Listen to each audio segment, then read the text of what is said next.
മുതലാളി എണീക്കുന്നില്ലേ? രാവിലെ ഞാൻ റിപ്പീറ്റ് അടിക്കണോ? വേണ്ട വേണ്ട, ഞാൻ എണീറ്റു. Hello baby.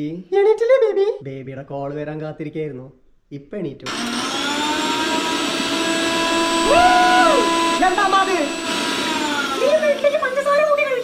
വേണ്ട, ചട്നി തന്നെ മതി. ആ ഫ്ലോ അങ്ങ് പോയി. കോപ്പ്, ഈ കറണ്ട് പോണതിനൊപ്പം ഉറക്കം എങ്ങോട്ടാ പോണെന്ന് ഒരു പിടിയും കിട്ടുന്നില്ലല്ലോ.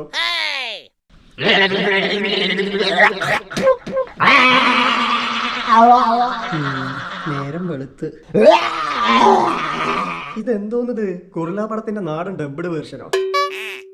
അതെ, സ്ലീപ്പ് സൈക്കിൾ കംപ്ലീറ്റ് ആയി. ഇനി എണീറ്റാട്ടെ. ഓക്കേ, അതങ്ങനെ കുറെ പേര്. അലാറം വേണ്ട, ആരും വിളിക്കും വേണ്ട, എന്ത് ഡിസ്റ്റർബൻസ് കേട്ടാലും എണീക്കൂല. പക്ഷെ എണീക്കേണ്ട സമയത്ത് കറക്റ്റായി എണീറ്റിരിക്കും.